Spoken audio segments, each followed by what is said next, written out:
Hello, movie friends. Welcome to the first ever Raiders of the Lost podcast live show, which was recorded in Los Angeles at the Hayworth Theater in front of a live audience.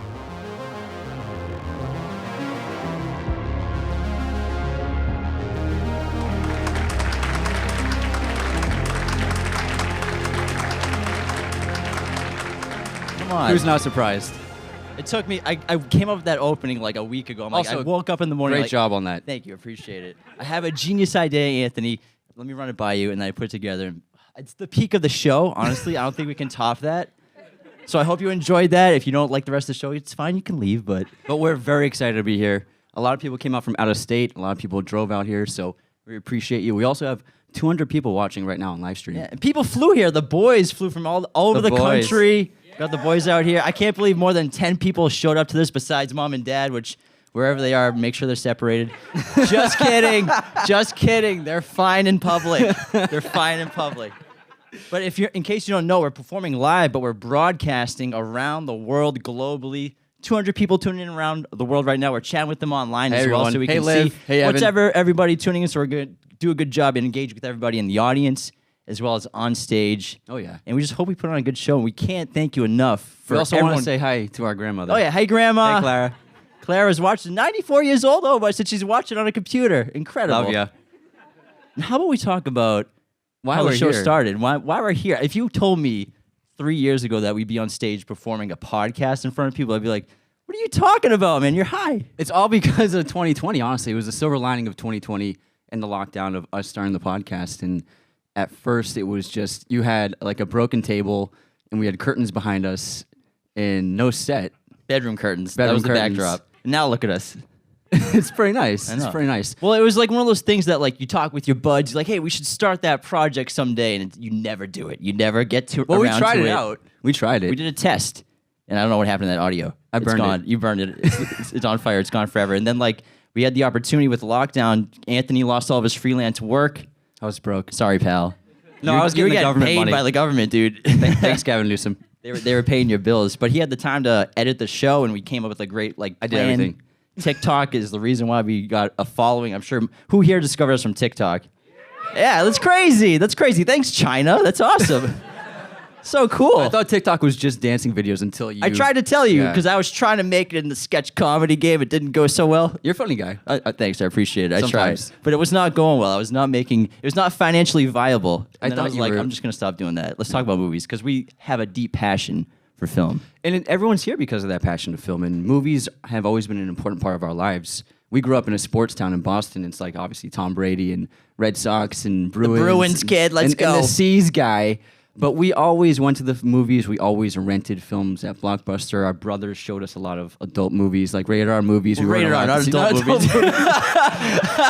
Anthony's Well, I mean, I he's would going to say- Blockbuster with the black curtain. He's going in that side room. I would steal those from Jamie's room for sure when I was a kid, but he doesn't know about that. But they would show us movies that were like Reservoir Dogs, Pulp Fiction, things. Chucky, Child's Yeah, Play. I had yeah. nightmares of Chucky since I was 4. Thanks, Jamie and Dennis and Ryan. But I just remember films always being a special part of my life and just being transformed when I went to the films, and it was just always an event. Like, remember when going to the movies was like a thing? There was a sense of urgency. Like, you had to get there to get a good seat. You had You had to to get check there the early. newspaper for the times that Check the day or show call the times. theater. Are the tickets sold out? We can't go online. We can't select our seat anymore. We can't have the popcorn waiting for us when we get there. Just like, I want my seat right there. I don't want anyone next to me. But now it's just different now than what it used to be, you know? Yeah, I miss that. I miss looking in the newspaper, and I miss like you're going to the theater, and it's an exciting thing to do. Oh, but it still yeah. is. It still is. But It's still exciting, but Yeah. it's less of an event, I think, because of social media and technology.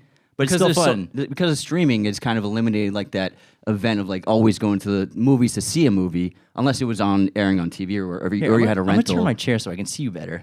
Yeah, I hope you can see me. I'm gonna hurt my neck. But now there's so many things to watch on streaming. It kind of eliminates that like event type thing of going to the theaters every time. You know what I miss? Like the Tell me. real midnight screenings. Like you show up at like 11, you camp out in a tent, you beat everyone there because you want to get a good seat to see The Dark Knight at midnight at 12:01. They don't do that anymore. They do the Wednesday screening, the Thursday screening. Starts at It's 3 less p.m. exciting. I miss that because that was always a fun thing. And like like Chris Nolan changed that when he started doing the midnight screenings that like It started with Dark Knight, yeah, right? sell like make $10 million at midnight screening, which Who is saw insane. Dark Knight at midnight? Same here. We saw the dorkiest thing. We went to a three showing for Dark Knight Rises. We saw Batman Begins, Dark Knight Rises at midnight. Played at midnight. It was insane. It smelled like a locker room by the end of the That night. theater was disgusting. So bad. A bunch of sweaty dudes with towels on their shoulders. Like, it was a mess. But goddamn, it was epic. But I missed that. But for film with us, I mean, we grew up, a lot of you know we have a big family. We have 4 older brothers, and I think movies are a great babysitter for sure. Mom and Dad, I don't know how you raised us, Mom and Dad. Mom, you're an angel. You're a saint. We need to build a statue of you somewhere. Get your own holiday, not Mother's Day, just Janice Day. I think we should probably talk to the government about that. We can probably figure out something. We She can make it deserves happen. But I mean, it starts like even Mom's father, our grandfather, he loved movies. He would always record on his VCR recorder, like movies on TV. On tape. So like he had a closet full of VHSs of all these movies, and you go over and sleep over, and he'd show you Shogun Assassins, which was It's a 5-hour probably movie. shouldn't have watched that. But when we watched Kill Bill 2 and they watched Shogun Assassin in bed, I was like, I used to do that. It was great. Get ice cream, but even the commercials played. So I think like I feel like we got that gene of loving film from him, as well as, you know, going to the movies, the cliche, you know, divorced parents, the boys go to the movies with dad on the weekends. Mom's making all the sandwiches during the week. And bowling and movies. Bowling was and the movies. weekends. But I always loved going to the films. To the films. But for me, we were always big movie lovers, but it wasn't until I saw this film when I was like 17, and I didn't know much about it. I just liked the trailer. I'd never seen anything by that filmmaker before. I recognized the actor's name from something, but I was just drawn to the trailer and the poster. It was probably the first movie I saw by myself, and that's There'll Be Blood. And when I saw that film, within 5 minutes, I was just honestly transformed as a cinema goer. It made me look at films in a different way. And that movie in particular, when I watched that, after I watched it, I was like, that's what I want to do with my life. And I want to pursue this thing and try and find my way into that industry. And so There'll Be Blood was like the main influence for me ever getting into film in a serious way, other than being like a casual moviegoer. I remember you were like writing screenplays when we were like 17, 18. I had like a typewriter as a 16-year-old. I was like getting into guitar. I'm like, I don't know what I'm going to major in. I'm playing a lot of guitar. I'm playing electric White. guitar. You're Yeah. watching There'll Be Blood in your film dungeon basement. Taxi Driver. Like across the other room. Well, then I had the Netflix 3D DVDs out at a time The thing. disc mailed to you, yeah. I would just burn through them. Explain Netflix mailing in case everyone forgot. Or Yeah, hasn't well, thought about it in a while. before streaming, Netflix was just all by the mail. So you would order a DVD online, and then they would ship it to you in like a little paper envelope, and you'd watch it and return it in the mailbox, and you'd leave it out, and then the mail person would just grab it and send it back in for you. But you could do up to 3 DVDs at a time, and I did. And I watched like probably 1,000 movies in a couple of years. Just I can from attest to that. He definitely did. I had very few friends. He had Goodfellas on loop for a week, I remember. It was Taxi Driver too. I missed that. Well, what's crazy about Netflix is Blockbuster, I don't know if anyone knows, could have bought Netflix for $50 million. They offered to Blockbuster to buy it, and now obviously Blockbuster. And then they made a Blockbuster TV show and canceled it. I think they did that on purpose, probably. We know this is going to fail. F it. Like, why not? But I miss that. I miss going to Blockbuster. If everyone, Who misses is that- Blockbuster? Is anyone here too young that they don't remember? I loved going to Blockbuster. It's Friday night is a rainy weekend. No baseball games, no football games, no basketball. The boys are going to Blockbuster. All 6 of us pick out 3 movies, 2 rated R that the twins are watching with the older brothers that mom and dad didn't know about. But I what's miss that different? feeling? Yeah, remember walking down the Blockbuster- rows. Yeah, and 'cause the you would- DVDs you- behind the case. You select them now on a streaming app, but it's like when you go to Blockbuster, that was the movie you were stuck with for 3 days. So you had to. It was important to make the right choice, and you're just Just like stuck with it. You're stuck with If it. it's So you- skipping, you're calling Nancy on Blockbuster. the late fees. But it was a special thing because when you chose the right movie, you put so much thought into it. You're like, this is my movie for the weekend. But then you discover weird things when you're at Blockbuster too. Oh, yeah, I but- miss that feeling. Now Yeah. we're just like, it's kind of the same thing except digital now. When you're on Netflix, Yeah, but if there's you don't so like a many movie, you can choices. just move on. Yeah, you got to go. Like you want to eat that popcorn that you got online, so you're gonna pick something. I miss when Blockbuster would have new releases and they'd have like a whole shelf of like Spider-Man 2. You'd be like, Spider-Man 2 is at Blockbuster. Get there ASAP. We need to get one.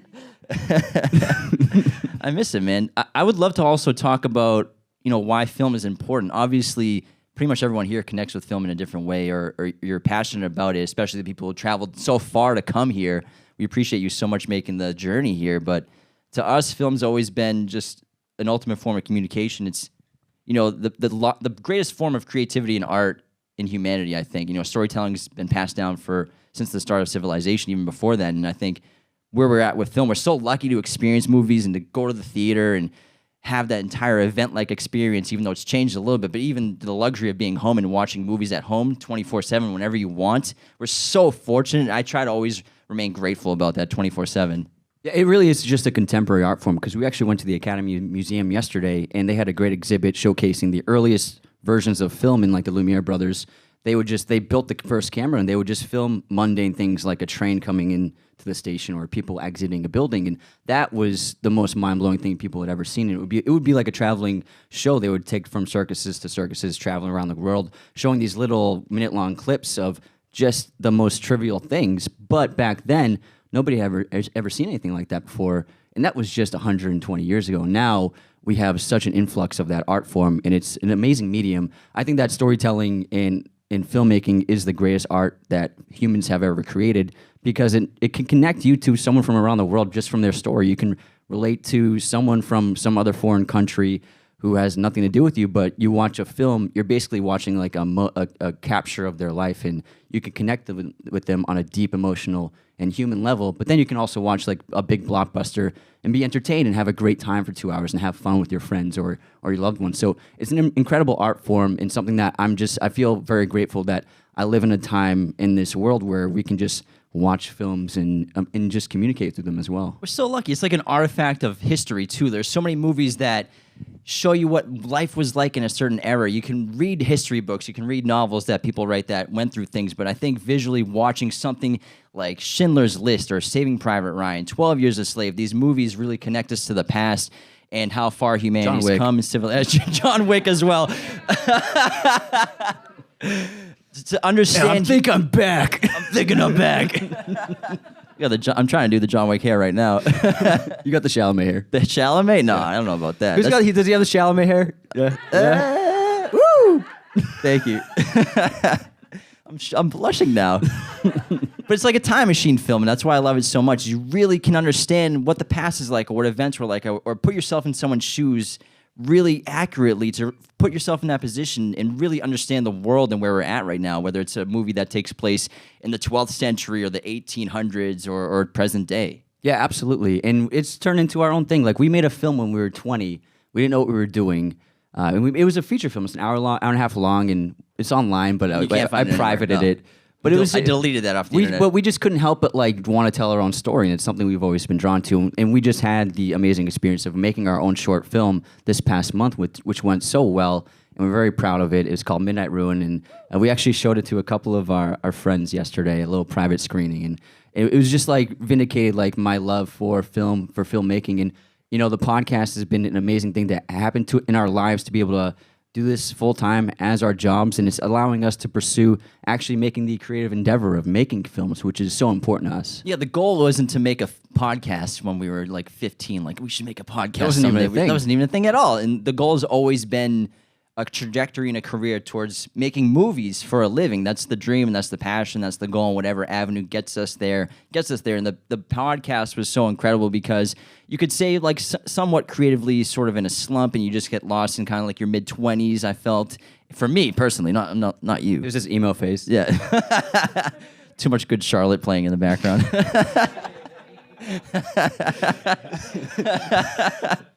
But I think the podcast just reinvigorated my passion for film, and now I just watch movies. I've always looked at it through an analytical lens, especially on the 47th time I watch a movie, which happens pretty regularly. But now it's just more looking at it from the perspective of the filmmakers, which I think is really fascinating, to just see what they're trying to make from behind the scenes always, but always trying to enjoy it as a viewer the first time, but second, third viewings, always critiquing or analyzing or trying to figure out how they do stuff to try to influence if I want to do something like that in the future. Yeah, and I think everyone has a story to tell. Everyone can be a filmmaker, everyone can be a storyteller or a writer, because everybody's life is valid. Everyone has a complex, thing going on, so everyone can tell a story on their own. Everyone here could make a movie, for sure. But I think we grew up, I think we grew up in the golden age of like studio blockbuster films. And I feel really lucky because we went to the movies so much.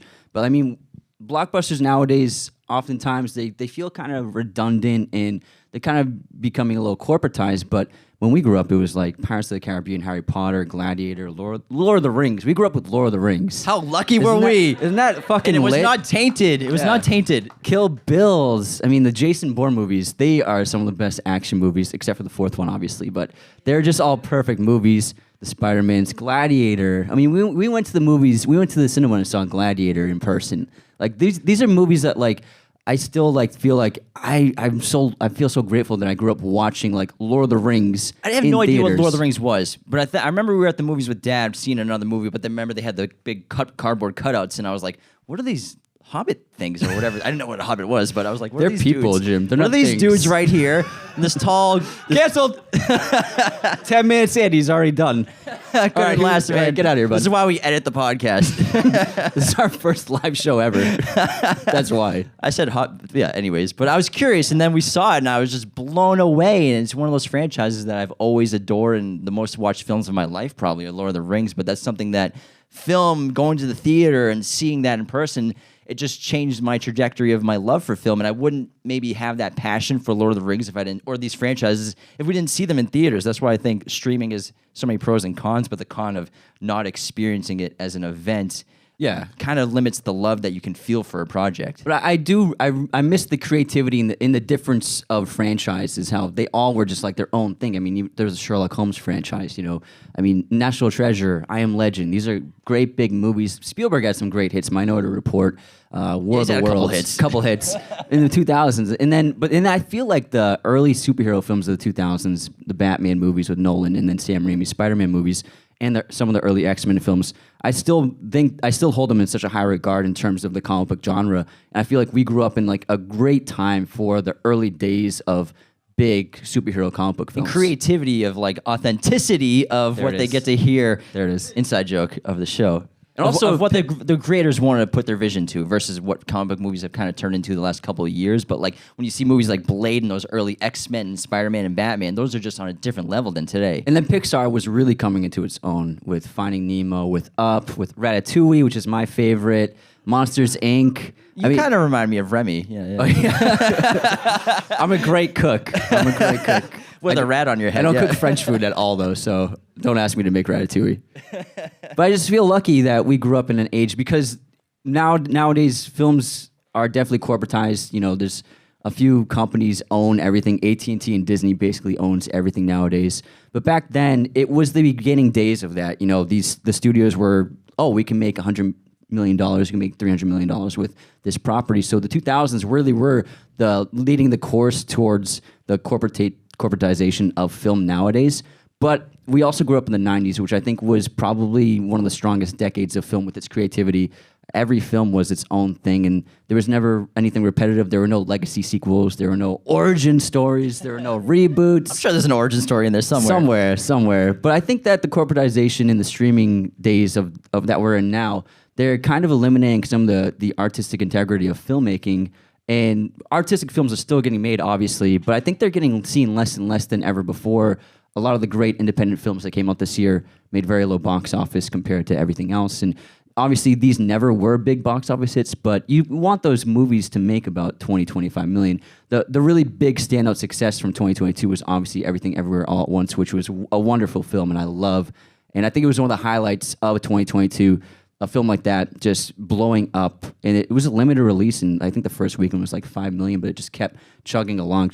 That word of mouth still has a lot of pull with audiences, and I think that film showed that people want something new, people want something fresh and exciting, an original story, an original idea, playing around with a different culture. I mean, I think it's important for a film like that to really excel nowadays. Word of mouth is really important for marketing. It seems like because of the corporatization of cinema and films and Disney owning every studio, every time we go to the movies, it's probably Disney owned. It's pretty close because they bought 20th Century Fox Studios for $127 million or something like that a few years ago. A whole billion. So now they have 20 or billion. Did I say million? Yeah, 127 billion. They got on the cheap. They got it on the cheap. Well, almost every time you go to the movies, there's a good chance it's going to be a Disney film, even if it says 20th Century Studios. Well, Avatar's now. a Disney film, yeah. Avatar's a Disney film now, but I think A24 is such an important studio to keep making great independent films without the corporate overlords looking over their scripts and everything and their productions. And obviously they've been offered to be purchased from Apple for like $1 billion, which I'm sure like if you started that company, like $1 billion sounds really cool. Like $1 million sounds cool, but $1 billion sounds Social network reference. Let me finish the reference. Sorry. He never lets me finish the quotes. We all know you're smart and you know movies, guy. All right, we get it. You know the quote. Congratulations. I get so excited. I know you do. You can't hold it in. Whenever we do trivia on the show, he's like answers immediately. I'm like, what about everyone listening? Sorry, I'm selfish. They want to guess. I guarantee everyone who listens to trivia when Anthony answers like, oh man, I wanted a minute to. Here we go. you gotta pause. You gotta pause the episode before Anthony answers. Sorry, guys. No, but I think that studios like A24 is so important, bringing us stories like Everything Everywhere All at Once, and their incredible catalog. And even though they don't always make hits and bangers, they've maybe, 5 movies over $30 million box office, it's still important. What makes A24 special, and you can see that they have like 1 million followers on Instagram now. Like, they're a brand now. And it's because they clearly give filmmakers complete creative control over their projects, which is so rare for a studio. And I think that A24 is really leading the way in terms of really incredible filmmaking of the contemporary times. And it's something like when you see an A24 film, you know it's going to be different. You know it's going to be special, even if it's not quite up to par with everything else they make. But you know it's going to be something that you're not going to see from the other studios. I think they're super important right now. They make some weird movies too, though, which I love the like, weird but ones. also hate. Like that movie Tusk, disturbing. Does anyone know what I'm talking about? Tusk. It's about a movie. But if you've never seen, it's about a guy who gets turned into a walrus. Literally, it's gross. Don't watch it. I'll never watch it again. Just thinking about it makes Amanda it queasy. forced us to watch it. Yeah, because we have our Patreon and we have a Godfather tier where if you're in that section and you support us that much, where we're so grateful for the patrons. I'm sure a lot of you are listening and plenty in the audience. At that tier, you get to pick an episode that we review just for you. And she picked Tusk, and we had to watch Tusk and review it, which I did not enjoy. I did not enjoy that at all. It's gross. Poor guy. I know. Life's hard. Life is hard. You have to watch Tusk. But also, we had another great thing in 2022 with Top Gun Maverick, and obviously we did that intro, which was a lot of fun. But I think what Top Gun Maverick did was it showed that a blockbuster studio film, the biggest film of the year, doesn't have to follow the traits of everything else nowadays, and it can just be pure escapism. And there's a lot of old school filmmaking, like practicality, very little CGI, and just like the old school, like classic hero story. And I think that I had so much fun watching that film. I like Top Gun, the first film, but I never like him like a Top Gun guy. You all know we love Tom Cruise. But I was like, Top Gun's like an 80s cheesy movie. Hasn't aged so well. When he walks in the woman's bathroom, Yeah. I'm like, I'm not watching this part. Like, no way. But when I watched Maverick, I was like, this absolutely floored me. And even Tom Cruise haters, like they can't help be like, okay, that's a pretty good movie. Can't deny it. Dawson, I'm looking at you.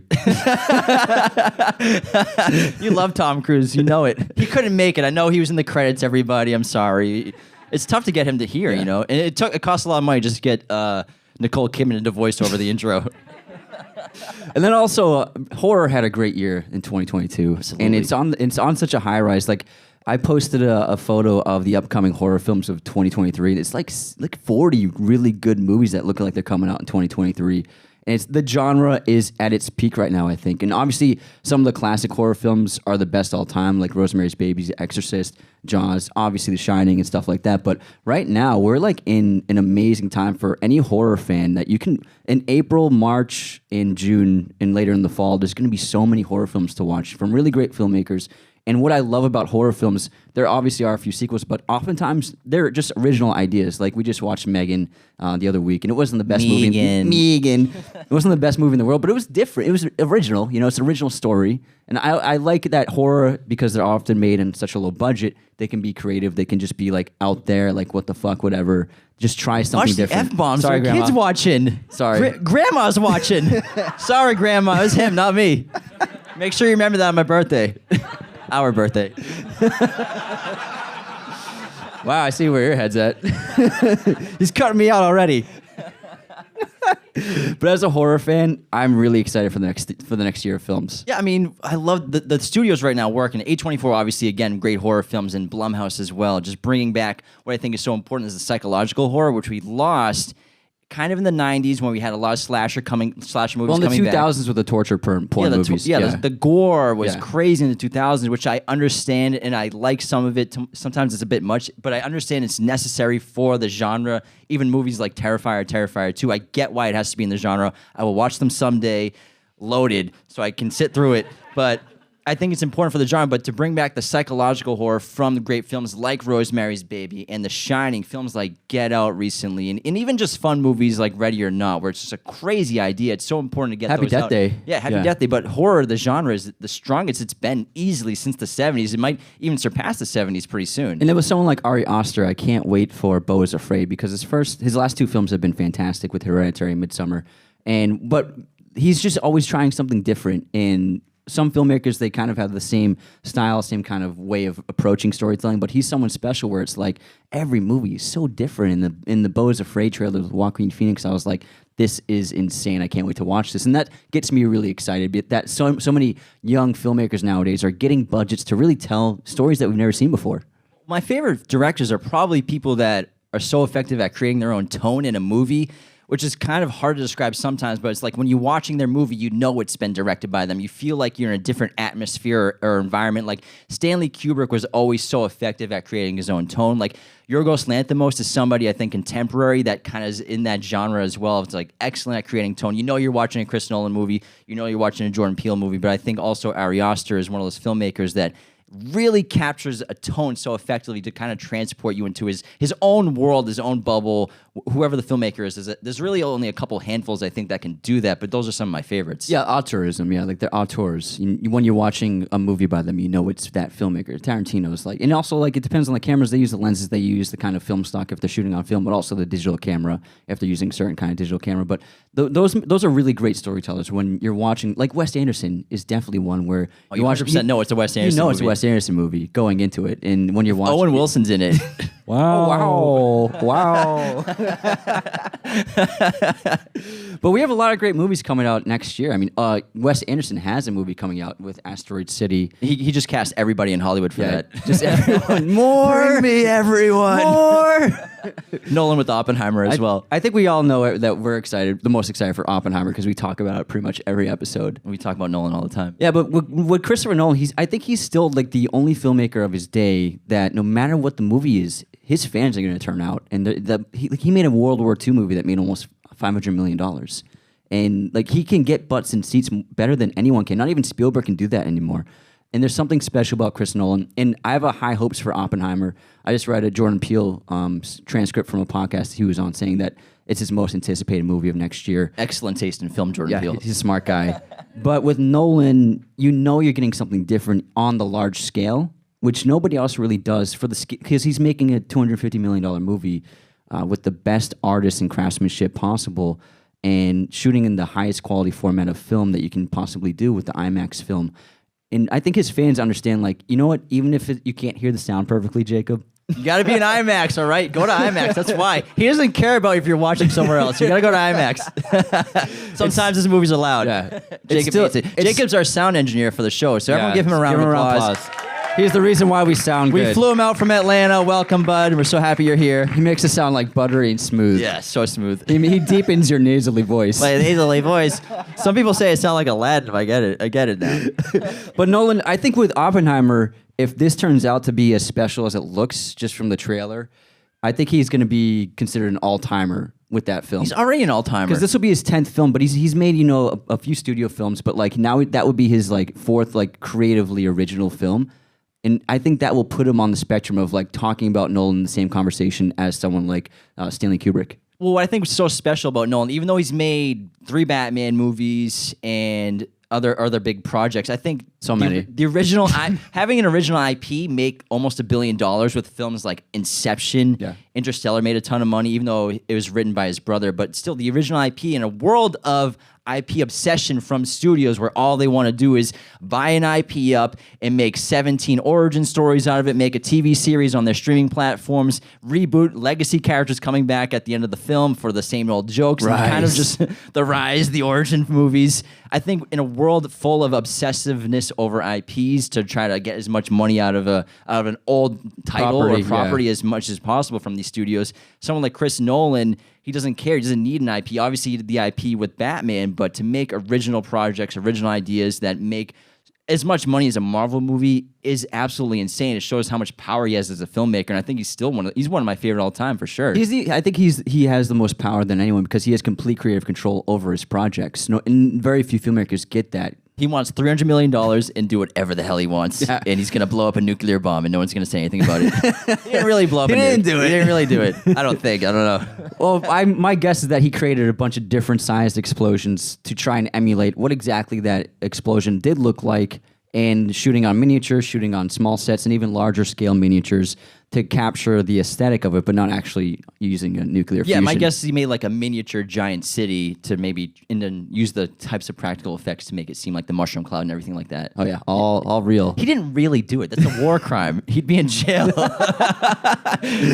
do it. He would do it. I'll just do it somewhere safe, like in the desert. It's no big deal. Blow up a nuke.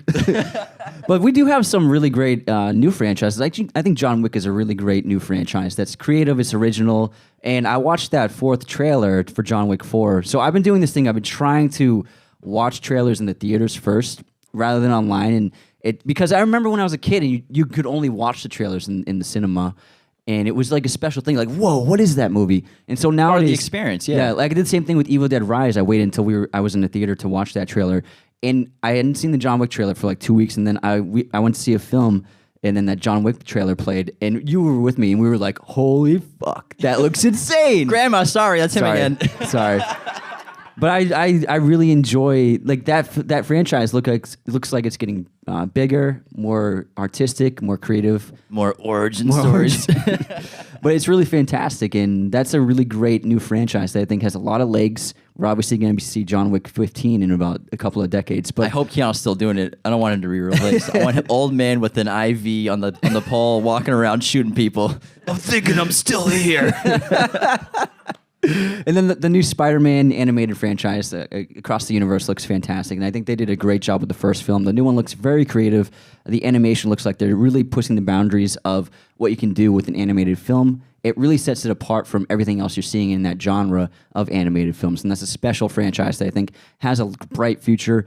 Creed franchise is going to be fantastic. The third film, that trailer looks insane, and I can't wait for that movie. It looks like the best of the trilogy for sure, because I like the first one a lot, but for me, there's just the green screen's kind of noticeable for me, and it kind of takes me out when we're in the box ring. But it looks like Michael B. Jordan, who's the star and also directing the new Creed movie, it looks like a lot of practical crowd, which looks really incredible. The trailer is electric. And I think casting Jonathan Majors was a great idea. He's fantastic. He's so hot right now.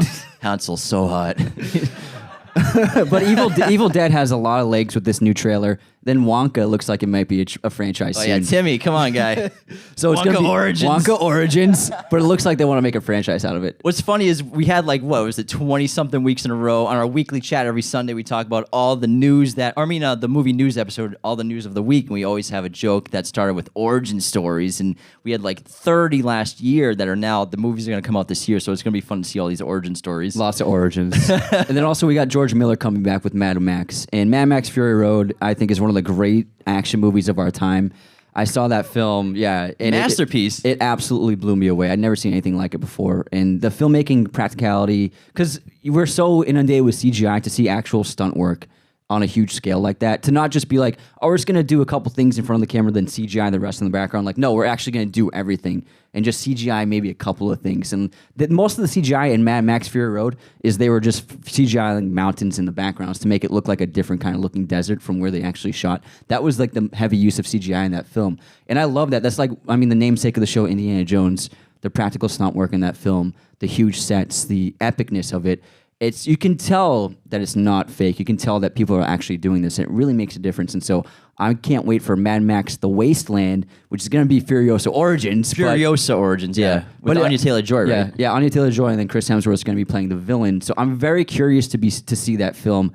Because Mad Max Fury Road, I think, was 2014, so it's been quite a while. Yeah, you're right. So George Miller, I'm sure, has been cooking up something special. Was it that long? Well, I love the fact that obviously he made the Mad Max movies with Mel Gibson a long time ago, but he had this crazy vision. It was never really to bring it to fulfillment until now with technology and the effects that we can do now with filmmaking. And so it's incredible to stick to your guns for 4 decades and to finally creatively make what you've always been envisioning for decades. Yeah, and it's not just like CGI and visual effects, but like back then, like it's just like a practicality of filming. Like now they have all these crazy rigs. You can use cranes, steady cams, like so many things you can do practically to film a movie. Like we were at the Academy Museum yesterday and we saw they had a Godfather exhibit, and they showed Best part of the museum. It's incredible. and they had on display the actual camera they filmed the movies on, and it's like this big iron cast iron, super heavy, bulky camera setup, and that's what they were using in the 60s and 70s and 50s. Like you couldn't do much with that, and so that George Miller was even able to pull off really cool action sequences with these bulky cameras with very limited tools at his disposal. To still do that back then was really special, but now he has complete free reign to really do what he has in his mind and create that on screen, which is special. Also, his wife is the editor of the films, and Mad Max Fury Road is like one of the best edited movies I've ever seen. She got an Oscar for that. Yeah, she won the Oscar as well. Yeah. So, and also he got to put a mask on Tom Hardy, which for some reason directors love doing. I don't know why. I mean, he's got great eyes, but you got those lips on camera. Come on. Yeah. But speaking of 2023, obviously, Dune. Here it is. Dune reference of this. Dune Let's reference of the show. go. Who's excited for Dune 2? Come on, Dune Part 2. Very excited. We love that. I can't wait for that. But also, speaking of practical effects and stunts, Mission Impossible 7.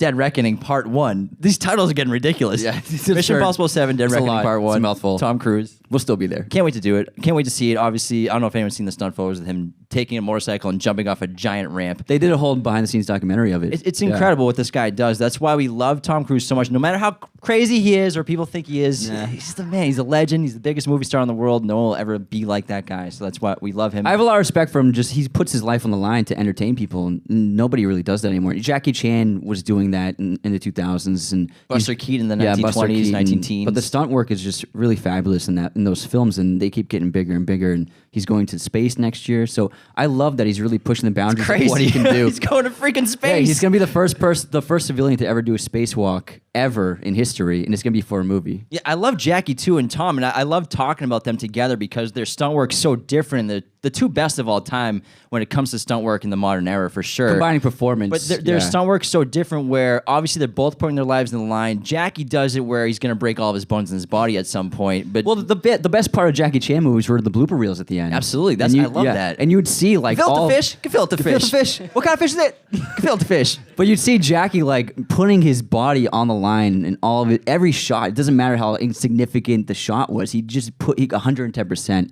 And Jet Li was also like we actually watched a lot of Chinese cinema when we were kids, like Jet Li movies, Crouching Tiger. Like remember Jet Li's Fearless and Hero? Those were Hero's awesome. Yeah, amazing, incredible stunt work and action sequences, martial arts, and we like Jet Li and Jackie Chan were like our superheroes in a way because you had Arnold and Stallone in the 90s and 80s. Bruce Willis. And then he's just a normal face guy superhero. Like, how is this guy an action star? Every man. Because he's so goddamn charming. He's a charming guy. He's so cool. That jawline. Yeah. But in the 2000s, like Jackie Chan and Jet Li were our superheroes in a lot of ways. Like, they were the larger-than-life characters. You would go see the Jet Li movie, and he would just beat everyone up and just be the hero at the end of the day. But now the superheroes have taken over that. But like back then, it was like those were our superheroes in a lot of ways. I think that's why we love John Wick so much because there's so much practical stunt work in that, and those stunt actors and Keanu do so much work, and that's why I love films like Raiders of the Lost Ark. But whenever there's practical stunt work, I absolutely adore it. Even especially with Tenet recently with John David Washington doing all those fight choreography. Obviously,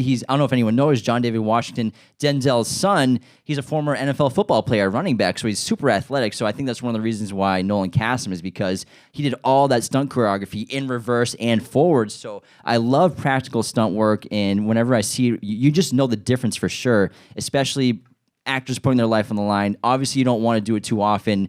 Really, only a handful of them do it, like Tom Cruise right now and Jackie Chan, because if you're an actor and you want to do a stunt, and let's say you get hurt, you're shutting down production for months on end. That happened on Black Panther: Wakanda Forever. Yeah, Letitia Wright. Yeah, she got hurt and they had to shut down production for months, and it really affects people. Obviously, the stars, they have enough money, they're fine, but a lot of people working on productions, they depend on that consistent work and moving from production to production. So it's tough to do. But when you have someone like Tom Cruise who's jumping out of airplanes for real, I love watching that, man. I love it. Insane. You know the difference. I love it. There was another great story of 2022, and that was Brendan Fraser's comeback, which, I mean, we were so happy to see. Yeah, and it's fantastic to see him being embraced by Hollywood again. And we grew up on his films, and I mean, the first Mummy movie was a childhood favorite of ours. So we wore that. Still a VHS favorite. out. What are you talking about? Yeah, still a favorite. I think that was probably my favorite story of 2022 in the film world, of Brendan Fraser coming back and everyone showing like, everybody loves this guy. And he's going to have a great renaissance. The next 10 years of his career, I think, are going to be really special. And we saw The Whale. I saw it twice, and it absolutely floored me. I was devastated the first time. I haven't cried that hard since Manchester by the Sea. When we're talking about a film. And I weep for 35 minutes during that movie. I don't know if anyone's seen it. I'm sure some of you have. I haven't cried that hard since Fruitvale Station. I'm tearing up right now. Yeah, Fruitvale Station did it for me, man. Fruitvale Station we saw, and on the way home, Anthony was crying. Obviously, the last 10 minutes, if everyone's seen it, it's Michael B. Jordan. It was like kind of his big break film. It's Ryan Coogler and Ryan Jordan's Coogler directing thing, together, so it was like their first big movie together.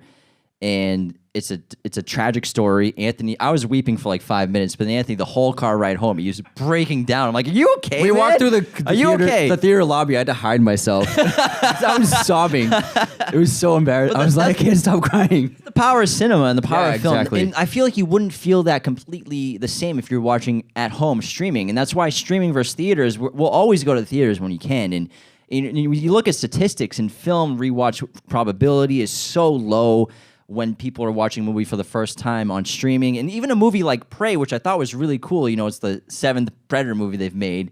And I liked it a lot, but the rewatch value on that's pretty low for me because I didn't experience in theaters. So yeah, last year there were 2 really good streaming movies. That one and All Quiet on the Western Front. And both times, within a few minutes, we both turned to each other. We were like, "Oh, we wish we were in a theater right now," because it kind of took away the magnetism of the film, especially the filmmaking of All Quiet on the Western Front, which was really magnificent and huge and incredible.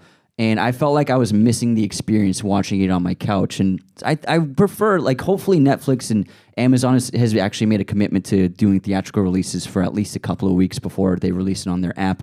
Hopefully more of these streaming services can be like, you know what, let's do a theatrical release. They can release it at the same time. But for me, I feel like I'm missing something when I'm watching it at home. I think the TV, the small screen, is for TV shows is perfectly fine, but I felt like I was missing so much watching it just on. I mean, we have a 52-inch TV. It's nothing compared to. It's 55 actually. It's nothing compared to a huge theater. Because I mean, the special experience of sitting with a bunch of strangers in a dark room, watching something and experiencing it live. It's just something special about that. And I mean, I like you, man, but I like to watch it with the crowd too. I like a crowd around me. You're an okay guy. You don't like a crowd around you. You want to be empty in a theater by yourself. As soon as if someone fidgets in their chair, you're like, "Can you please stop moving, sir?"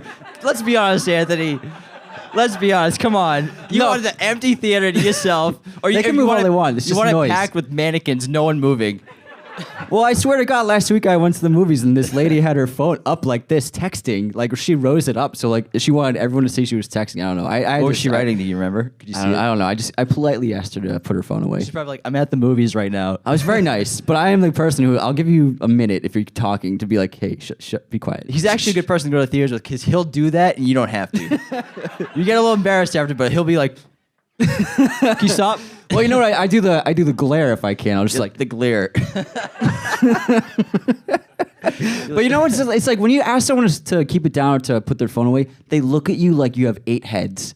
They look at you like you're a crazy person. How could you? It's like we just watched a 3-minute ad of the theater asking you to not to use your phone and not to talk. But I'm crazy because I'm politely asking you not to be making noise. I get it. But the thing with streaming versus theaters is I think a problem with a lot of these corporations buying these studios and making these movies specifically for streaming, of course, because of the lockdowns and the pandemic, studios were kind of thinking They on were the panicking. fly. They didn't know what was They're going to trying happen. to figure it out. There was no future. Same day in theaters as streaming. Do we do streaming only? Is this going to be forever? Are people ever going to go back to the theaters? Thank God people are going back to the theaters. Box office is getting there. We were at in the high 40s of billions per year.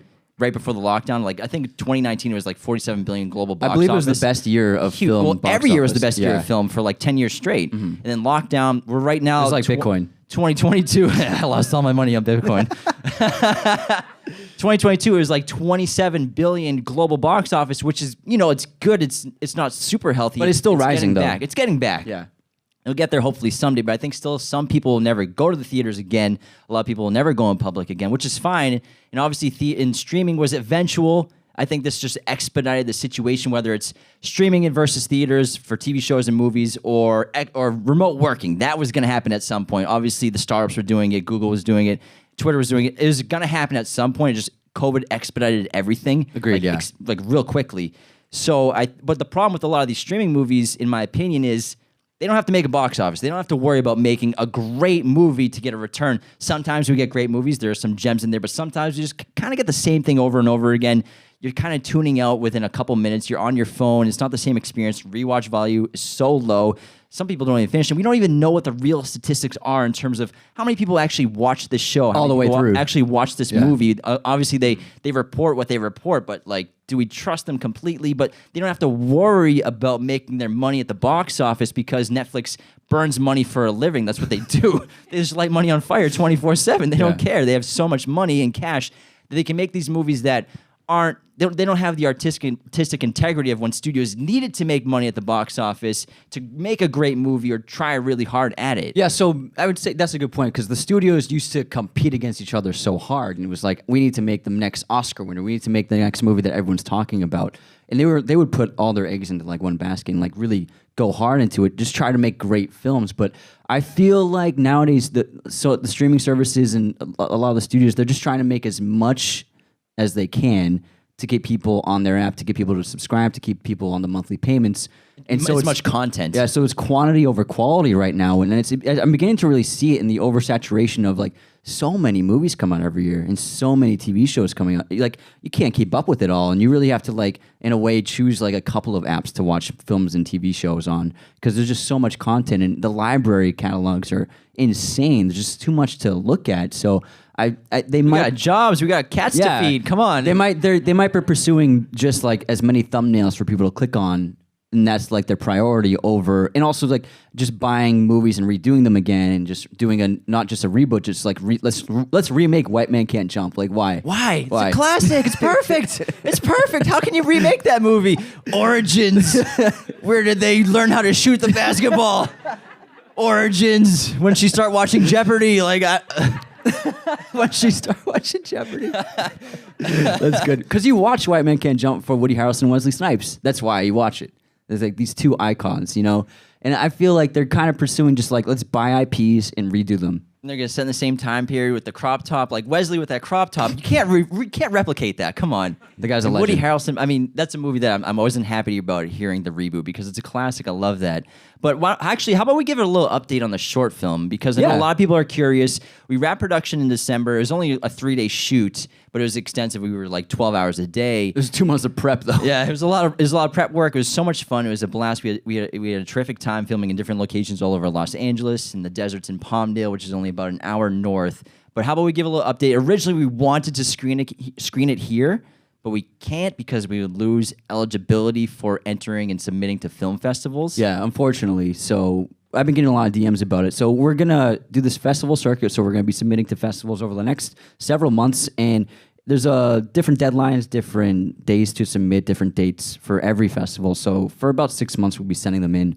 And each festival takes about 2 to 3 months to get back to you on a response if you're accepted or not. And then also they'll have the delay of when they actually do their festival. Like Sundance opened submissions in May, but they're actually doing Sundance like right now this week. So it's a very delayed process. For 2024, we'd submit. So if we even get into a major festival, we won't be able to show it to anyone. So we will be doing a private screening for cast and crew. So there's some cast and crew here today, and everyone involved in the film will be able to watch it sometime, hopefully in February. But until then, we're not going to be able to release it until we get to hear back from festivals. And we're so grateful for everyone who supported us because that's the main goal. And obviously the podcast we love doing and is connected with us with people around the world. And I mean, people flew out to see us. It's incredible. Thank you so much. It's amazing. I can't believe more than 10 people showed up, to be honest. I'm honestly shocked. I'm so grateful. Hey, people like you, man. I think they're here for you. Come on. Okay, yeah. Look at that smile. Look at the glasses. You have the same fucking smile. I got a little chip in my tooth. That's about it. We're so grateful because that's the opportunity was given us to start doing these small productions and these short films, and we want to do more because of everyone who tunes into our show, to everyone who subscribes, everyone who's a patron, everyone who supports us monthly and keeps the lights on and pays the rent. And now we're full time on this show. I left my job November 2021, right? I was like, peace out. See ya. But it's only because of everyone here and everyone who supports us, and we're so grateful and we're so lucky and fortunate. I try to remind myself of that all the time, to not take it for granted and always just, that's why we're so communicative in the DMs and responding to people, and we want to interact with you as much as possible, whether you're a fan or a friend or a family member. But you gave us the opportunity to start our business and start Mirror Image Productions, which is the main belt of Raiders of Lost podcast, umbrella. and start making short films. And we found use for our random IMDb knowledge. Exactly. Because when I was a kid, when I became obsessed with films, I would just go on IMDb and Wikipedia, and I'd become like an expert on like Joe Pesci and like random What stuff. was Joe Pesci up to in 1990? Goodfellas and Home Alone? At the same time? The same year? That's crazy. Great fun fact for today. Well, the funny thing is about the podcast is this is what we used to do in the kitchen every morning. We'd Yeah. be like making coffee, be like, hey, did you hear about Chris Nolan's new movie? It's the Once Upon a Time, the meme. Like, I can't whistle, but What? yeah. You get what I'm You saying. lost me. You lost You me. get what I'm saying. Southern Run a Whistle. Leo in Once Upon a Time in Hollywood when they're watching FBI. That's It's a good guy. It's a good guy. But like we used to just shoot the shit about movies all the time, 24/7, whether we're in the kitchen, driving in a car somewhere, or just hanging out. We would always talk about movies and film and even just like critiquing movies, and now it's just turned into our job and our profession. It's just wild, and I feel so grateful. Yeah, it's amazing to connect with so many people who also have the same mutual interest and love of cinema. I remember when we first started our Patreon, which Patreon, if you don't know, it's just basically a monthly subscription where people can support you. We have tiers from $2 to $100, and we were like, should we start a Patreon? Like, will people even pay money to support us? And I mean, it's crazy. As soon as we started, Dawson was number 2. Second Dawson. patron. He's been a patron for that long. Dawson. Since June 2020 or whenever we started. Dawson flew out here. Dawson flew out here from Atlanta. Calvin flew him out. But it's crazy that people support us and they connect with our show so much. And again, I just feel so lucky and fortunate. Absolutely. Who's your favorite director? Of all time? Yeah. It's tough to choose because it kind of changes, I feel like, depending on where I am in my life and also the films that are coming out from those directors. But I feel like in my core, I know Gotta that answer. I know that it's Chris Nolan. And I know in my core, but all Guess what? We have him here. But then there's that critique, like a Chris Nolan fanboy, like whatever. You know what? I love the guy so much. But then like Tarantino and Kubrick, they're up there as well. But I would say my favorite, like Chris Nolan, whenever he has a new movie coming out, I'm going to be there opening night, first in line. I try to find out everything I can about that film, and I'm just so ecstatic. And when I go to see a Nolan film for the first time, I don't think I'm more excited in my entire life besides when I'm sitting in the theater, when the trailer stops, when Nicole Kidman gets off the screen, and then obviously Sin Copy, Chris Nolan's company, comes up with that pattern. You're like, oh, I'm fuck like, yeah. oh my God, here we go. And like when The Dark Knight Rises with the Bane theme playing in the background at IMAX obviously seeing a Chris Nolan movie, when I see the Sign Copy logo, I feel so happy. It's like my favorite moment of my life every time I see a Nolan movie for the first time. That's adorable. That's the best way to describe it. But I love Tarantino because Tarantino really made me fall in love with film at a young age, not in terms of like, I want to do this for a living, or is it an idea, until you really fueled that passion, lit that flame underneath us that Big like, time. we could do this for a living, bro. It's taken a little while, but we're working on it.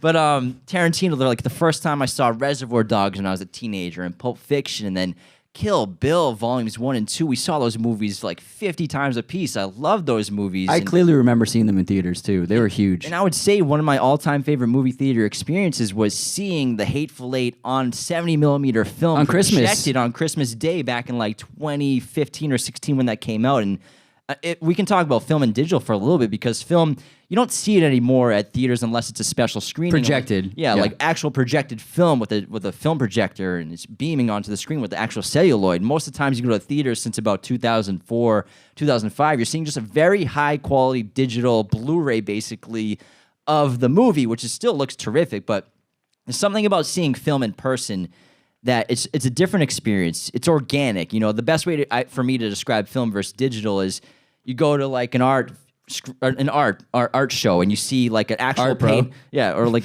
art bro over here. You go to an art show, you see an actual painting, and then next to it you see like a very high quality photograph or print of that painting. For me, that's the difference between film versus digital. Where film, it's organic, it's real matter, and you go there and you can see the flickering. Like most recently, we saw Licorice Pizza on 70mm film, and what town was it recently around here in Brentwood or something like that? Westwood.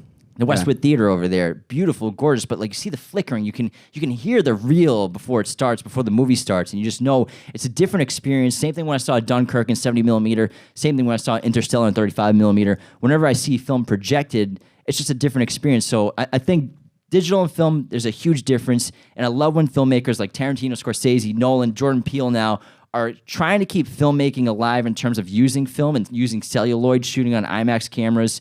35 millimeter or 70 millimeter, depending on the size of the frame and the celluloid. I think it's so important to keep that alive, and those guys are so integral to the future of film. And obviously, there are filmmakers like David Fincher who use digital in an amazing way and better than anyone. And I think Stanley Kubrick, if he was still making films today, would be shooting on digital because of the absolute control you have to be able to, because they can put the screens in Video Village when you're shooting on film, but it's not exactly 100% what it's going to look like. And what's Video Village? Tell everyone. It's just like a big setup of video screens of like what you're filming. And even with a film camera, even though it's shooting on film, it can translate digitally like what the image will look like basically, even though it hasn't even been processed yet. So on set, Video Village is where the prompters are on the screens for everyone to see what you were just filming or filming right now. But digital filmmaking has come a long way. And David Fincher, I mean, he was using HD back with Zodiac. That was HD photography. Well, even Danny Boyle with 28 Days Later, that was on those DV digital cameras. It was like, what, 1280p HD? Yeah, it wasn't even full true HD. So even if you're a great filmmaker, you can still make an excellent film and make it look good.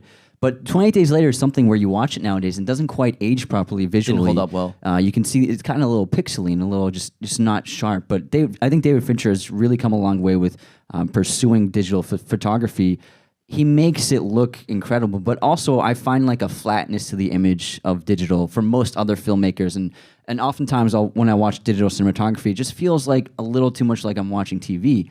But with film, it has the texture, it has the grain. It's an actual physical thing that's creating the image. And it almost has like this tangible, three-dimensional quality to it, especially when you're watching it lit up on a projector with motion. And there's something special about that. And even when you look at a film photograph, there's still something different about it when you compare it to a digital photograph or like an iPhone photograph or even something like a disposable camera. There's a different quality to it. And when I watch a film that's actually shot on film, and if you're lucky enough to see it projected onto film, it makes all the difference in the world, and it really showcases like the power of that imagery. And also, there's something special about when you're shooting on film, you don't know what it's going to look like the next day until you get the dailies. And it's the film, especially before they had Video Village, before they could see it, it was all basically guesswork and estimation with cinematographers and DPs and gaffers and the directors being like, I guess this will look good. We'll see what happens tomorrow when we get the footage back after it's processed. So there's really something special about them. Every shot, you're like taking a chance. And it could be like maybe the film came out of the reel by accident and you get to reshoot that entire scene. So there's something really incredibly magical about like not being able to see it on the screen perfectly while you're shooting and just being, hey, we're a bunch of artists. We're taking a chance on this crazy lighting setup. And we'll see in a couple of days if it even got shot. So I think there's really something really cool about that. And that's why I love watching older films, because it's all based upon that like intangibility of like, we'll see what happens if it got in the shot. But hopefully we got it. Yeah. But I think there's really something really cool about that. Well, The Godfather, in movies like that, they still had somewhat of a film reel editor on set that they could kind of look inside. It was like this big contraption. You would put like a blanket over you so no want to get light on it, exposed to the celluloid. You can't get any light on it, and you can kind of like cut it up. Like if you saw The Fabelmans, did anyone see The Fabelmans this year? A couple people. Those are my favorite movies of the year. He used this little film reel editor. They kind of had something like that for movie sets that were shooting on film in the 70s. It wasn't super common to use, but they still had kind of an editing system to see and make sure they got footage on set of movies they were filming, but still wasn't perfect. But that's kind of what adds to those old films in the 70s and the 80s. And I think the 70s is still probably the best era of film and the best decade of film, because it was just and music as well. Like, Mom and Dad, you had the best era of music. I'm so jealous you grew up in the 70s. Disco. Like, not even just disco, but rock and roll. Classic Same thing rock, with film. The film in the 70s was so incredible, but I think there's something to it different. It was kind of like the Wild West of filmmaking it for a while. It's special. There's nothing like it to this day. But we still have great movies coming out this year. Speaking of David Fincher, I mean, we have The Killer coming out this year. Who's a David Fincher fan? Yeah? I'm so excited about this movie. Michael Fassbender playing an assassin who's questioning his psychological headspace. Sign me up. Sounds incredible. I think they're a perfect pair, Fassbender and Fincher. And Fassbender right now, if you don't know, he's a race car driver. And he had like 3 months off, and he managed to be able to work it into his window to do this film. And I think I'm very excited to see what those two come up with together. I can't wait. It's badass. He's like Paul Newman, just a race car driver. You He's a cool gotta have a guy. different mentality, be like a movie star and a race car driver. Yeah. Paul Newman was, I think he's one of the greatest movie stars of all time, Paul Newman. He might be up there. Yeah. Him and Tom. Don't forget about Tom Cruise. Of course not. Of course not. Well, speaking of favorite movie theater experiences, Hateful Eight for me is up there. What about you? What are some of your favorite movie theater experiences? Well, obviously, there were people like I mentioned earlier was big, but I remember seeing The Matrix as when we were 9, I think. Jamie took us. Didn't really understand what I was watching at So first. I remember when we got back, we tried to explain it to Mom, but I'm sure we sounded like we were out of our minds because we What'd didn't you even give get the it. boys? Did they drop LSD? But I still remember just seeing the green text, like the texture they have with the code, and just being absolutely floored by something that was so extravagant and unbelievable. And I remember just absolutely being floored. And when I left that theater, I was like, that was special. I've never seen anything like that before. So The Matrix, as a kid, to watch in a crowded theater was definitely something special that I remember. Second viewing that movie, you understand it completely. But that's probably my all-time favorite movie. I would say Good is pick. The Matrix because of it. Just changed my perception on reality. I love movies that make you think about your reality and question life. And is there another dimension? Is this a simulation? No one really knows because we don't know what happens after we die, and we don't know what the world's really deep. about. It's deep. It's a deep movie. I love those movies that make you question reality. Yeah. I think it's really fascinating to talk about that. And it's one of those things where people kind of don't want to address. You go outside at night and you're like, there's freaking stars in the moon and no one talks about it. Like, this on is a crazy. rock. You We're on walk a rock. outside at night, no one talks about it anymore. It's wild. There's another film, a recent film for me, it was Parasite.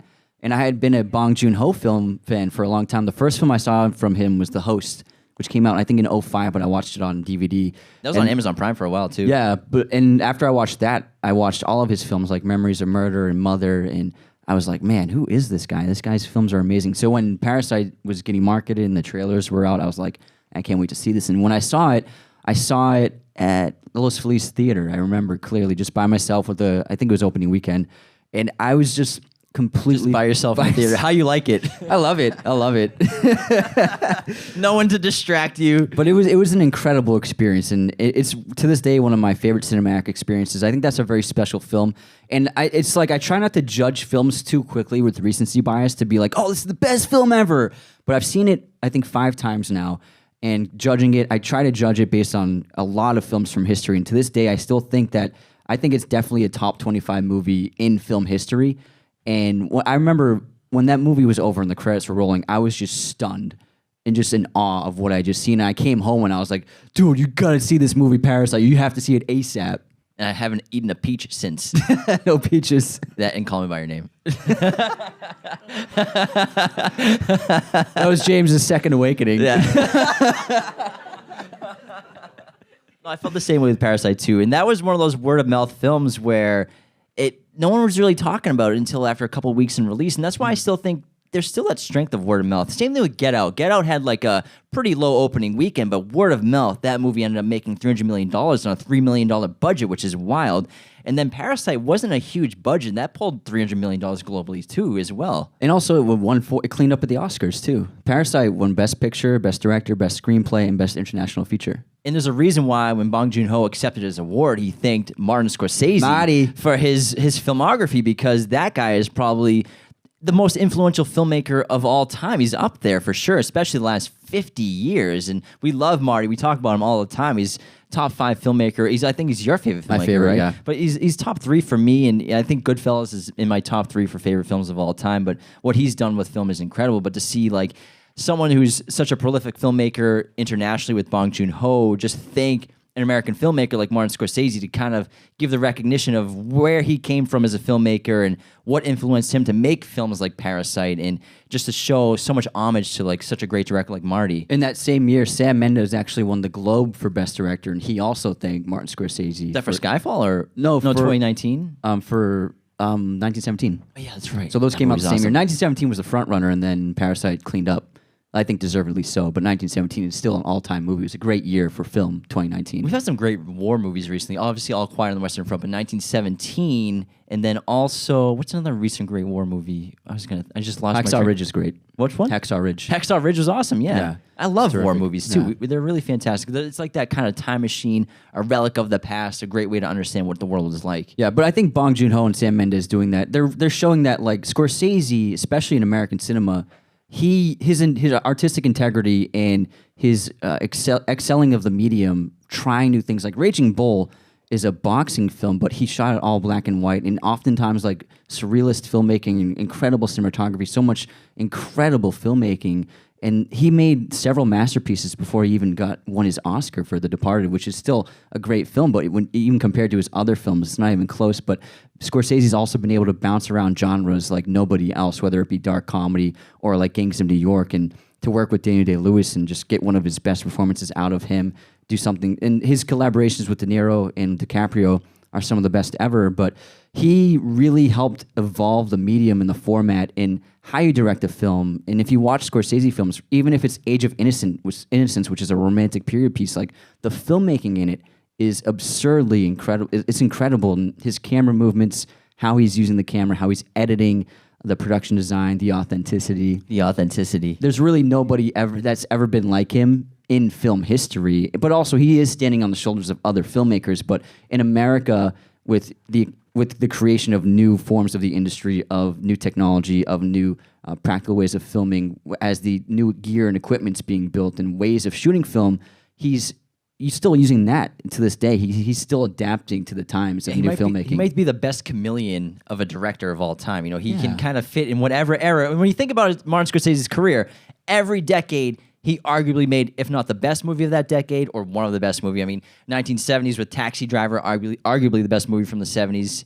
1980s, Raging Bull, which that was 1980, I think, and then Goodfellas in 1990. Come on, the best movie. It's got to be the best movie of the 90s. 2000s, he made Gangs of New York, The Aviator, and The Departed, Kid. and Hugo. Hugo's great. 3D it's filmmaking, a great kids movie. Yeah, James Cameron still says it's his best 3D film he's ever seen. And then the 2010s, what do you mean? Wolf of Wall Street. Wolf of Wall Street's awesome. And then we have Killers of the Flower Moon coming out in 2023. Oh, so yeah. We have so many goats. Shutter Island's great, too. Shutter Island's awesome. But we have so many goats making movies this year with Fincher, Denis Villeneuve. Scott. Yeah, Ridley Scott's got a movie coming out. We have Barbie with Greta Gerwig. Who's excited about Barbie? Who's going to do a double feature of Barbie Oppenheimer? What are you going to see first, Barbie for an appetizer, then entree with Oppenheimer? Yeah, I feel like that's the move to make. I'm so curious about Barbie. It looks like it's going to be like a surrealist musical set in like the world of Barbie existing in as like a world, and it looks like it's going to have a lot of musical numbers, and the set design looks fantastic. And it kind of reminds me of, from what I could see from the trailer, like Elf, where you could see like the studio soundstage walls in the background. It looks like they're doing the same thing with that, because it's like fun, and they're not taking it too seriously.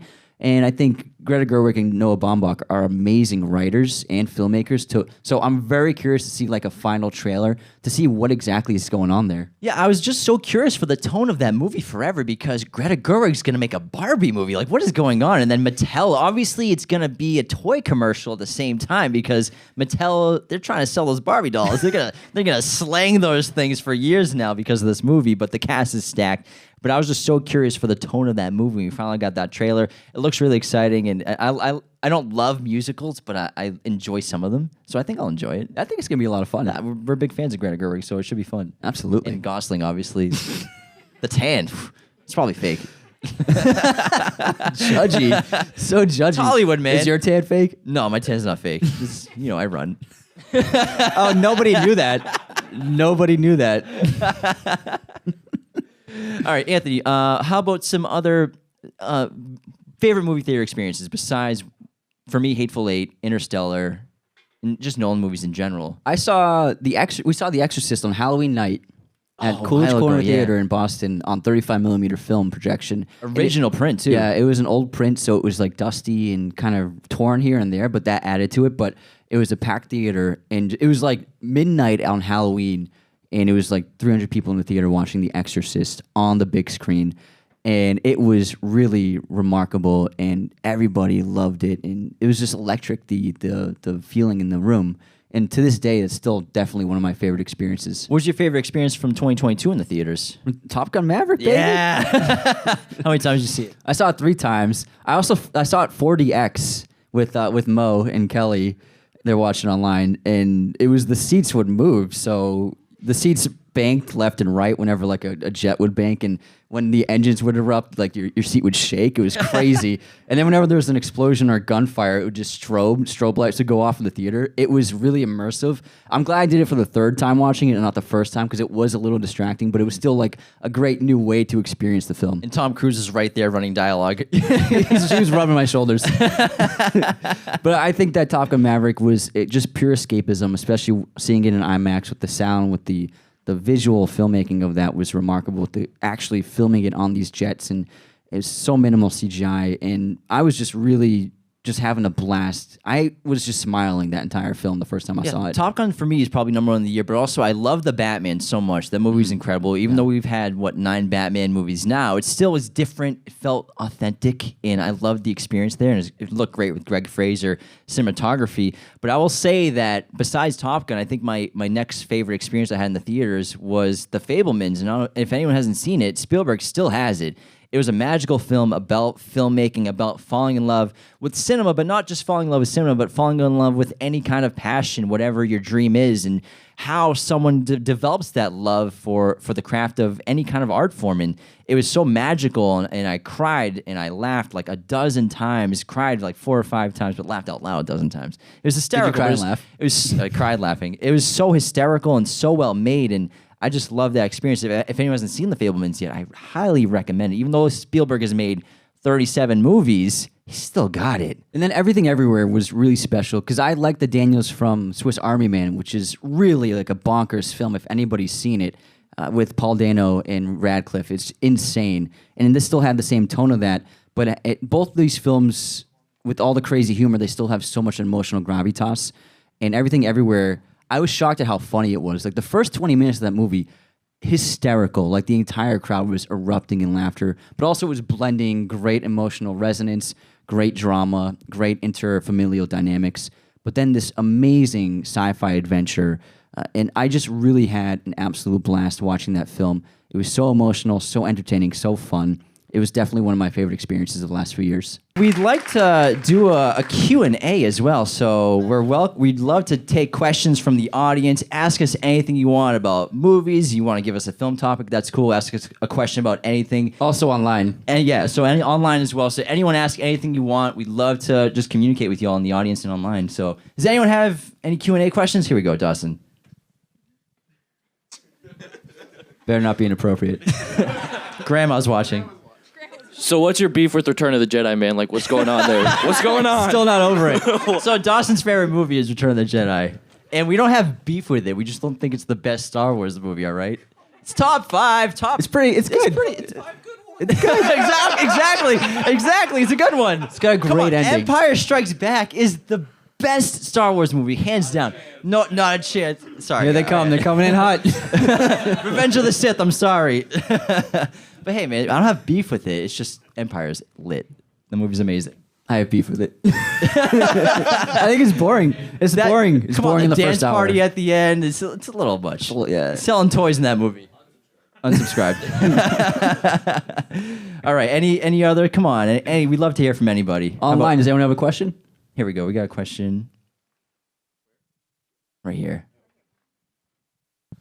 So you guys are obviously Tarantino fans. Do you think he's ever going to make any more than just the 10 films he keeps talking about, or do you think he's really just going to settle on the 10 Tarantino for films? Yeah. Feature length. I think he's like kind of insinuated he wants to do TV. So I think he's like found a loophole and still making projects. And obviously I'd love for him to make more. I respect the fact that he's going to stop at 10 because he doesn't want to like go out as losing his opinion or losing his... He wants to go on a high note. On a high note. He doesn't want to lose the public and how people think of him and like lose his skill. He wants to still remain relevant. That's why he wants to stop at 10 before he's like, in his opinion, probably loses his prime. But I think he's found a loophole. He's going to do TV. So I think he might do a miniseries. So I can't speak for him, but I think that he might be in his 70s and be like, I have a great idea for a movie. I think he won't be able to resist the urge to make it. I think he's messing with people too. Like, remember when Logic, the rapper, retired for like 6 months and he came back with an album? Like, Tom Brady retired to market Brady brand. Like, of course I bought a T-shirt, but like, I mean, I think he's messing with people. It's great marketing, but I think if I was him, if he doesn't want to, it's his life. But I think he wants to be an author as well and write novels. But I think loophole, do TV series, do miniseries, do some streaming shows. I know he wants to direct TV at some point, but no matter what, whatever the 10th movie is, I can't wait to see it. I don't know. Do you want to see like a Kill Bill 3? That's a lot of rumors. I don't know if I want to see that. I want to see something new because I loved Once Upon a Time in Hollywood. Yeah. That was such kind of like a unique film, and I love that because that's just like a callback to L.A. We got some questions online. What we got? George, Movies and Stuff, said, is Hans Zimmer the greatest film composer of all time? He's my favorite, but John Williams is the GOAT. It's John. I agree. I have the same answer. I would even put it's like John, then Bernard Herrmann, and then, I mean, Hans is just my favorite because of what he's done the last 20 years. I put Hans over Bernard Herrmann. He's too inventive. He's changed it, and the amount of work he does is absurd. Like, we get 3 films a year from Hans Zimmer, and he's my most listened to musician of all time. From Caleb, other than Blade Runner or Dune, what's your favorite Denis Villeneuve movie? I'd probably say Prisoners. Sicario is excellent as well, but Prisoners is really special. I think that's a masterpiece of the last 10 years for sure because of what they did. The filmmaking, the cinematography from Roger Deakins, it really showcases how important cinematography can be for telling a story where, the whole theme of the film is prison and people being stuck in prisons in the cinematography. Their own prisons. Yeah. In their own they're framed in their own prisons, whether it be in a window or in a car or like in the frame of a door. So like I think the cinematography, the storytelling, the acting is phenomenal. I think that's might be my favorite Jake Gyllenhaal performance. He's awesome in that. Hugh is excellent as well. Yeah, he's great. Paul Dano for sure. From Matthew, what's your favorite Hitchcock film? I got to go with Rear Window.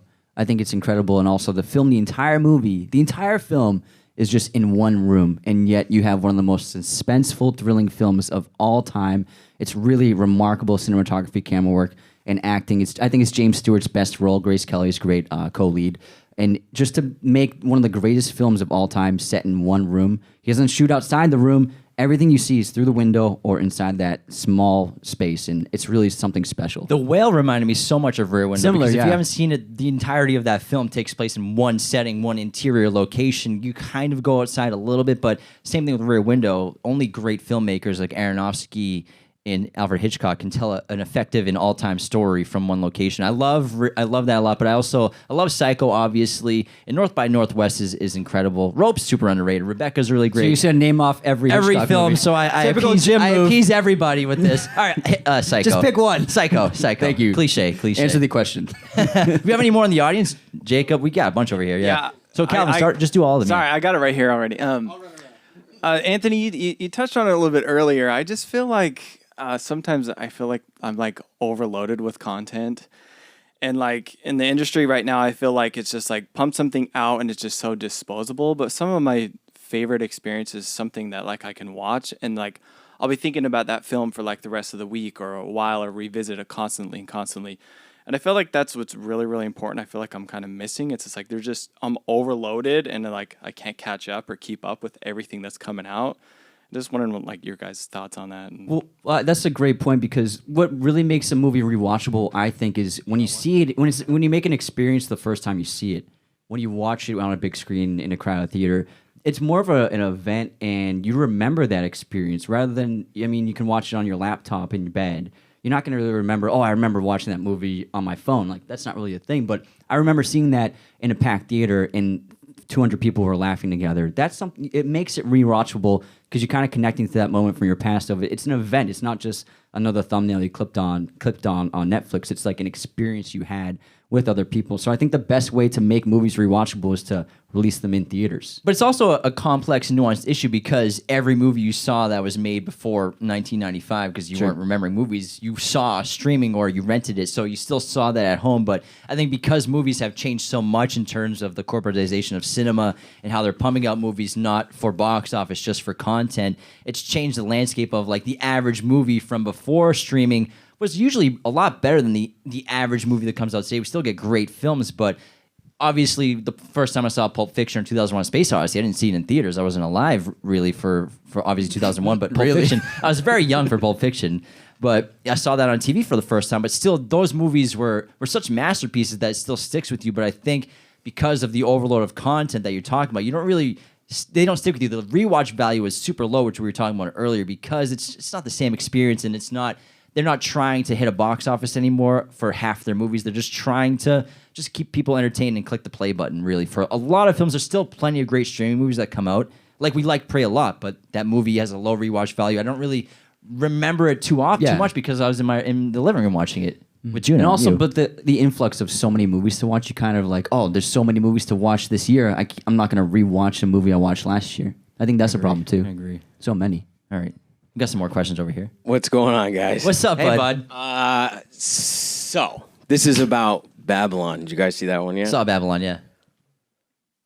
You got a question about? So we're talking about like memorable experiences, right? So like I feel like I've been having a lot of negative memorable experiences lately. Where you're kind of asking yourself, like, how the hell do people get away with making decisions like this? What did you guys think about the ending? Now, like, no spoilers, because obviously the ending spoils the movie ending. itself, but the last like couple minutes. The montage. I was a little. I understand what he was trying to do, and Damien Chazelle is such a talented filmmaker. I mean, Whiplash as your debut film, that's a modern masterpiece for a lot of people, and I think that's his best movie probably. One of the best debuts ever. And then La La Land's incredible. I think First Man is so underrated. I love that movie. And then obviously we're really excited to see Babylon. The filmmaking is exceptional for Babylon, every aspect of it, whether it's acting, cinematography. I hope that gets nominations and wins. It was so incredible. But it's my fourth on my list for Damien Chazelle movies. And I think for him, he's such a talented guy. He got complete creative freedom. That's my guess. And it doesn't work for everybody. And I think he's okay with making that kind of movie. You know, some filmmakers, they like stirring the pot. They know not everyone's going to love their film. It's going to create a conversation. So maybe that was his main intention. He's like, I don't care what people think. I'm just going to make this movie how I want to make it. I didn't love the ending, but I understand what he was doing, because for me, there were two movies this year that came out for celebrating film and cinema and the love of filmmaking. One was Fabelmans and one was Babylon, and I felt more of an appreciation and love of film from Fabelmans versus Babylon, which is different. But we've had great movies like that. Cinema Paradiso is a great Italian film about the love of cinema and filmmaking. But in terms of the two movies that were made this year about filmmaking, and obviously Empire of Light was another one. I think Fabelmans is my favorite. But I think he's just like, I don't care what anyone thinks. I'm going to do whatever the hell I want. Make a 3-hour, 10-minute movie, and you got to sit through this goddamn thing. Yeah, great It's a point. lot of jazz, too. Yeah, basically. From Reagan online, what production company would you most want to work with? I would say A24, because they clearly give creative freedom to their artists and filmmakers. Yeah, that's a good answer And they buy great scripts, like terrific scripts, and they're producing cool content. Just trying to stay out of the corporate system right now as much as you can, because it's kind of dwindling. Because again, Disney has purchased everything, which is not a bad thing, but it's still like you're under the umbrella of a massive corporation now that they pretty much most of the time you go to the movies, it's a Disney production. Universal's still big, Warner Brothers is still big. Those are the big three, yeah. Those are the big Paramount. three for sure. Yeah. And then from Eileen, who would win in a thumb war between the two of you? Who do you think? Clearly me. Should we do it? No. Obviously, Any more questions in the crowd? Yeah, here we go. All right, Jacob, and then over there in the middle. I'm contractually obligated to ask this. What Why does film it has sound your so favorite good? sound design? Favorite sound design in a movie? I would say, you got to go with, it's going to be the lightsaber in Star Wars. Like the 'Cause it doesn't- sound it's just- design, or the favorite like Overall in the film. overall. In the I go film? lightsaber in Star Wars. It's a sound that never existed before, and now it's so ingrained in film history. It's a remarkable sound that that team crafted, and I feel like a Star Wars movie isn't a Star Wars movie until you hear that saber sound. So I think that the igniting of the saber and just hearing that whizzing around is so special. Yeah, I think Raiders of the Lost Ark has incredible sound design. But recently, the film The Artist, did it win Best Picture, The Artist? Yes. So it was a modern day silent film, but they really showcase how important sound design is, because the first, hour and 20 minutes of that movie is a silent film, and I love silent film. And then they have a moment in a scene where sound comes in and erupts, and you get an influx of noises from all over the place. So I think that was a really special film to showcase how important sound design is and sound is for any kind of production. It might be the most important part of a movie or TV show is sound. You can have the greatest camera in the world. You can have the most talented cinematographer. You can have Roger Deakins behind the lens. You can have an incredible actor, great script, great director. But if it doesn't sound well, no one's going to tune into whatever you're filming or whatever you're making. So sound's so important. And obviously, the Oscars, in case anyone doesn't know, there used to be 2 sound categories for awards: there's best Mixing sound and design editing. and best sound design and best sound Mixing, in general, yeah. or best sound mix. Now it's just best sound, which kind of just was kind of like a slap in the face of the profession of sound design. And obviously, I'm sure you understand that too, being our sound mixer. And I will say the big scale movies tend to get more attention than smaller films, but one of my favorite films for sound design, I'm not sure if you watched it yet, Blowout from Brian De Palma. Gotta watch it. So with good. John Travolta.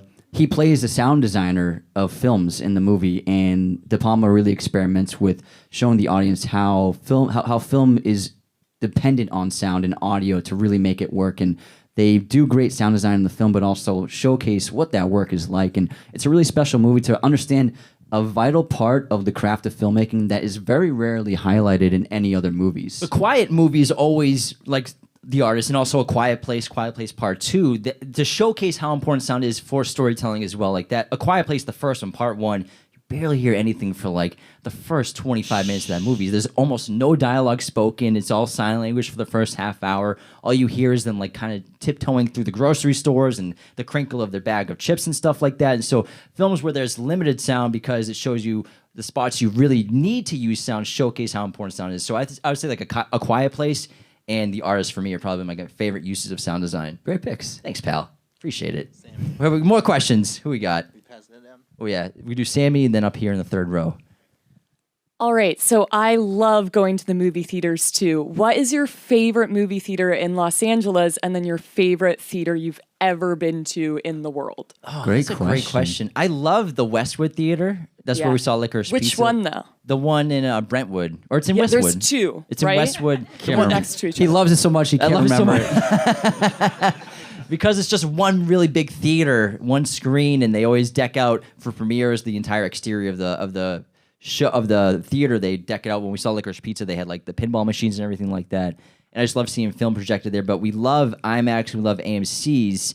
But honestly, Gabriella obviously is our IMAX contact. Whenever we go to IMAX headquarters, we have the most incredible experience seeing the craziest theater, the best IMAX theater where like they go to fine tune the sound of the movie, and it's the most incredible experience every time. So that's a really kind of a private thing that I really think we're so fortunate to be a part of, is to get those private screenings at IMAX in Santa Monica. But anytime really I get to see film projected, that's always my favorite experience, whether it's 75 millimeter, 30 millimeter, sometimes 60 millimeter. So I mean, the New Beverly, they do film always as well. But I whenever really like the Vista in Silver Lake. That's a great theater. Yeah. It was built so long ago. They haven't really changed anything about it, and they have the old seats. And you just walk in there and you feel like, oh, is it like the '60s? Am I watching a movie from decades ago? It has that great ambiance about it. Yeah, whenever I can see film, actual film, that's my favorite experience. But quick question. All right, we had one over Good here, question. third row.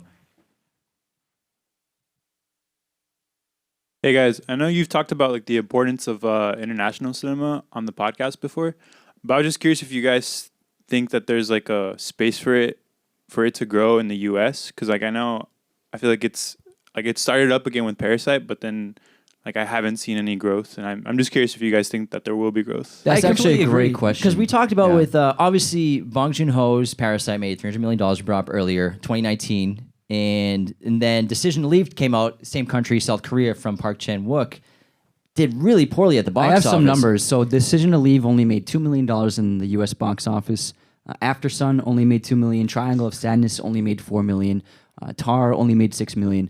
And they all did pretty well in their own markets in Europe. But they weren't like huge hits. But like 15 million in South Korea is a big hit in South Korea. So Decision to Leave ended up profiting. It made 17 in total. But I'm worried that the U.S. market's not interested in international film. Unless it's word of mouth like Parasite. Or something like Squid Game, which everyone watched Squid Game on Netflix. But, I mean, there are a lot of great movies that came out this year from other countries that just... Like, if you do the math of, like, so say Decision to Leave from Park Chan-wook, one of the great masters of directing in the world...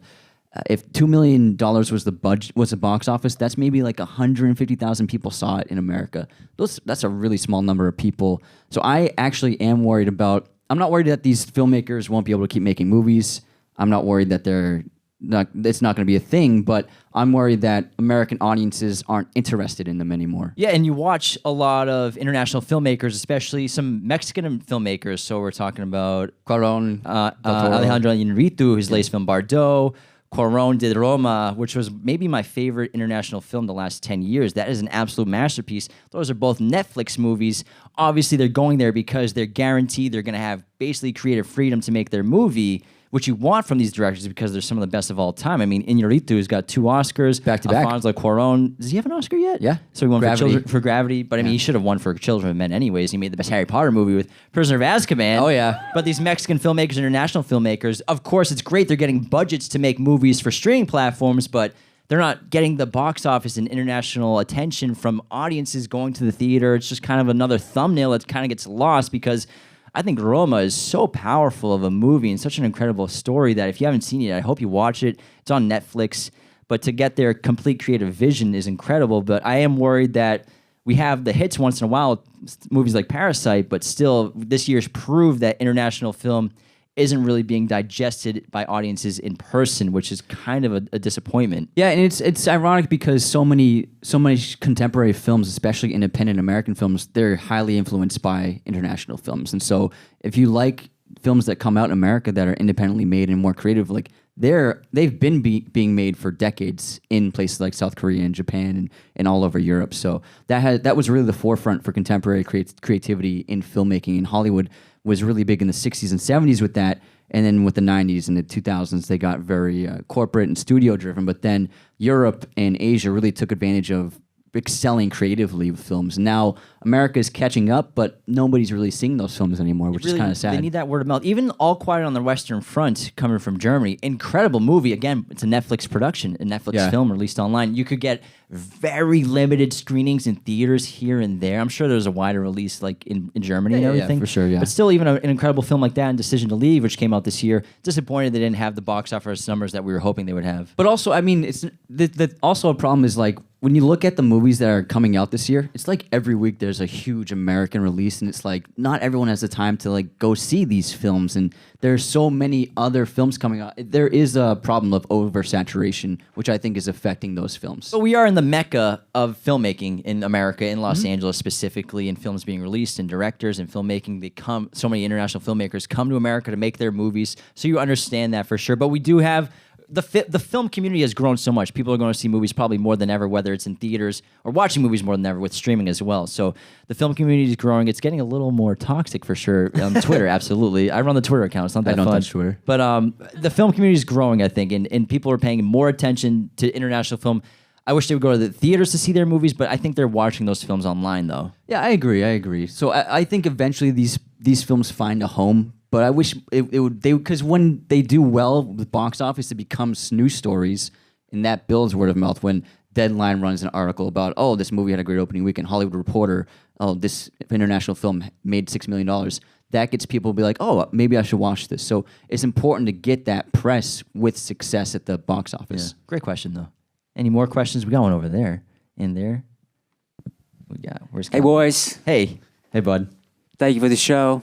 Thank you for coming. Oh, is that Rob? Yeah, man. Oh, hey, I know pal. your voice anywhere. Getting to know your dad back here, by the way. One of the stars of Midnight Ruin, everyone. Hey, what's up? Your pops is showing us baby pictures as we go, so we got all the dirt. So. Speaking of beef, so after the fourth act of the Batman, how did you stay awake? The fourth act. Like for me, like as soon as Colin Farrell was done, I was like, I didn't really have a reason to stay. So I just want to wrap my head around. Where do you rank That the one. Batman, Jim? For Batman movies? Honestly, I have it number 4, honestly. It's 3 after or 4. Nolan. My number 1, obviously, I think The Dark Knight's number 1. And I love Batman Begins. I don't care what anyone says. I'll go to my grave saying Batman Begins is better than the Batman. I love the Batman. I got a poster I of see it. Jacob shaking his head.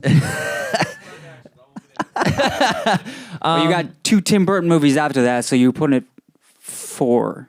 Yeah, I still loved it. I enjoyed the hell out of it. I saw it twice in theaters. I think it has a lot of potential for the sequel to be incredible, like really incredible. It was long. Yeah. It was over. It was like 2.5. I want to feel like. I like long But movies. I think the filmmaking was so great that it kept me into it. And I like the character for sure of what they did with Bruce Wayne this time.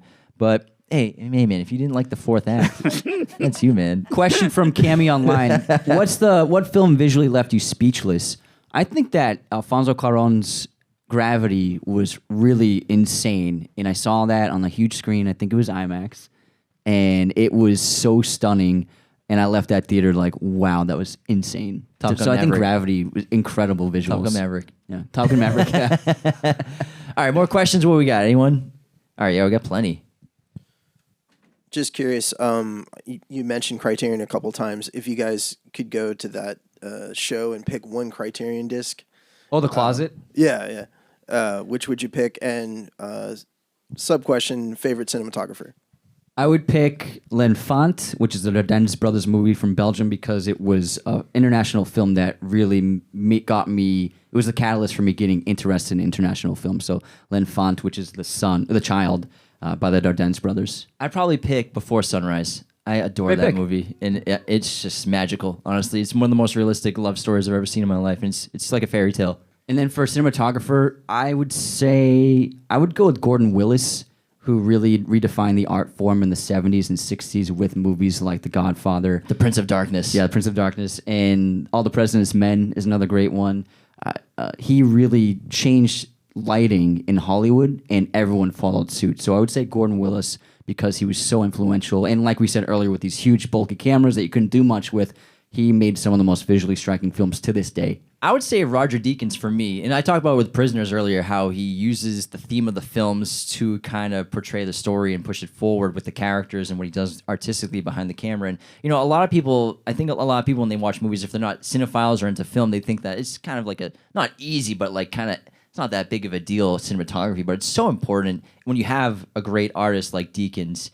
And even just outside Prisoners, what he does with Sicario and Blade Runner 2049. And all the Coens. Yeah. I think he's such a talented guy. I mean, Fargo looks incredible, too. Just No Country's the eye insane. that he has for storytelling visually to enhance a film, it's just otherworldly. So it's comparable to like what John Williams does with music to enhance the story even further. That's a good point, because when you watch Inside Llewyn Davis, which he didn't shoot for the Coens, you could tell Deakins didn't shoot this. It still looks great, but it just wasn't quite right. And then when like Denis Villeneuve went to Arrival with a different cinematographer, Bradford Young, yeah. who's who's tremendous. He did a Solo. He like kind of established that new aesthetic for the Star Wars films going forward, and Rogue One and everything. He didn't do Rogue One, but they got that same style. Shooting in the toe. I think you can tell it's not a Deakins movie when you're watching Arrival, but it's kind of close to Villeneuve's style.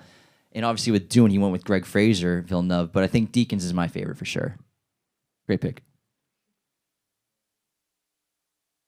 Preston, and then we got one fourth row. Okay. Throw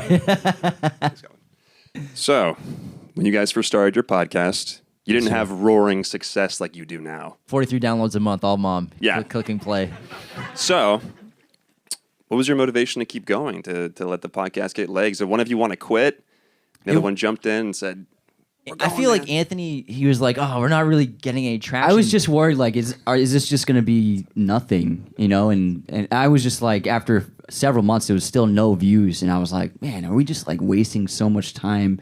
But you did just keep saying, let's keep going. And then when we got a few viral clips on TikTok, and I was like, whoa, this video that we made got 1 million views. Like, what the hell? Is that possible? kept saying, trust me, man. Yeah. Trust me. Trust the process. It's a lot Bill of work. Belichick. Like, you see where we're at now on the stage, and, we have a following around the world, which is incredible. But, we were putting in 100-hour weeks for a year and a half because I was working my full-time job still, and I was coming home from work and working on the podcast on weekends.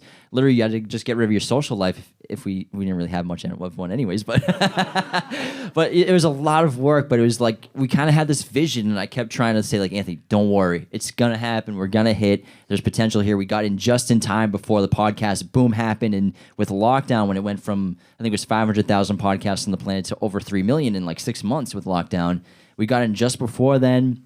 And I think we're really fortunate, obviously, to have found people, but we just kept pushing. And I think it was just, I found a little success with TikTok with my comedy stuff. And I was like, screw that. This is kind of our blueprint. Boston Jim kid. But that was the blueprint of going forward of how to market the show. And that's where we got to now. So it was tough, lots of like a year and a half of not making any money, investing thousands and thousands of dollars on the show and tons of time and hours. And then finally starting to make money. And we're both full-time on it, which we're so lucky. And it was a lot of work, though, but there were, yes, moments, Preston, where we were like, gosh, what the hell are we doing with our lives? All right, we had another question. Here we go. Got it right here. I know we talked about like rewatching movies and like the experience you have with it. I was just wondering, like, what is your like comfort movie to rewatch? Because like my mom's is like Polar Express, so my whole life is surrounded by that kid. You know, Second reference today. like the So one did that joke hit you hard? it did, because I was about to say, I was like, he was the kid. I want to get my first present. It's like, dude, you gotta wait, man. You know, we're all waiting. So I would say Indiana Jones movies and then Harry Potter movies are always my Harry comfort Potter, man. films. Chamber of Secrets, Sorcerer's Stone, because Yeah. the classic practical filmmaking. Those The are just first one for me. magical. Yeah, if I ever need to cheer up or I'm just feeling down, I'll put on Sorcerer's Stone. And even if not a movie, just like The Office. Like I am just an Office fiend. I can quote that for years. Like the deep track quotes. You do too. weird quotes, and I'm like, I don't even know I'm that. like, how do you not know that quote? It's too specific. It's too specific. So yeah, I think like the Harry Potter movies, man, we love them. All right, any more questions in the audience? Here we go. What we got? Where? Back here.